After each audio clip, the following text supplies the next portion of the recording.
This video is on digital evidence acquisition. Challenge you may have when collecting data from a system is that some of the data is more volatile than others.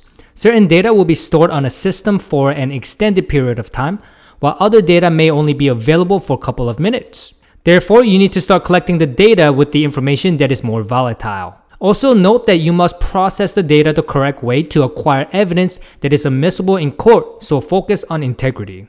You should know the order of volatility. Volatility is a statistical measure of dispersion of data around its mean over a certain period of time. The most volatile will be CPU cache and registers.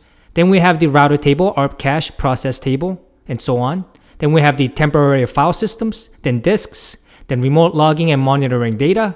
Then comes physical configuration and network topology, with archival media as the least volatile. Let's go over the disk first. The first step is to prepare the drive to be imaged.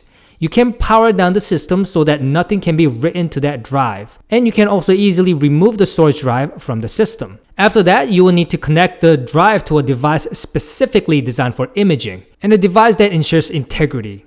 These devices have the right protection so that nothing on that drive can be altered. You will then copy all of the data onto the drive. Then we have RAM. This can be a little bit more difficult to gather, not only because the information changes constantly, but because capturing information from memory can change a portion of that memory. There are numerous third-party tools available that can provide memory dump.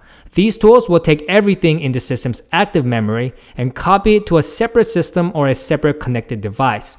You can also gather as much as you can from the memory because some of the information is never written to the storage drive. The important data like browsing keys, clipboard information, encryption keys, and command history may be found in memory. They do not display on the storage drive itself. Then we have swap file. A swap or page file is a temporary storage region in operating systems. In many places, swap drive is a section of a storage device that may be used to swap data out of random access memory and free up space for other applications to run. A piece of application is contained in the swap. You can transfer an application that is not currently in use to active memory and store it on a local drive temporarily. The swap also collects information from active RAM and contains data comparable to RAM dump.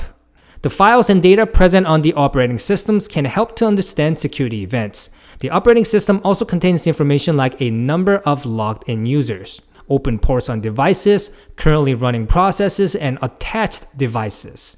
If you investigate malware infection or ransomware installation, then the attached devices from operating system can provide important information during the analysis. Most of the tools can also apply to mobile devices. If not, there are a lot of similar mobile versions. Inside of the mobile device, you can easily find information about phone calls, contacts, text messages, email, data, images, and so much more.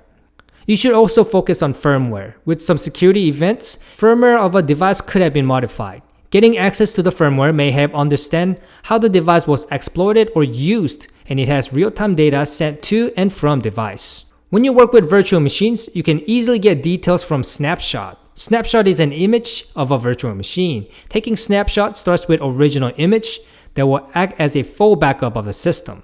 It is common to then take subsequent snapshots of virtual machine. Especially when you change and update VM due to any reason, you will be required to take every updated snapshot. To restore a VM from the snapshots, you'll be required to use the original snapshot with all of the incremental snapshots. There's also cache. OS and applications can speed up by using cache. It's a temporary storage designed to speed up the performance of an application or operating system. There are numerous types of cache, including CPU cache, disk cache, cache for browsers, cache connected to the network. Cache often contains very specialized data. CPU cache, for example, it contains all data specified on the operation of a single CPU.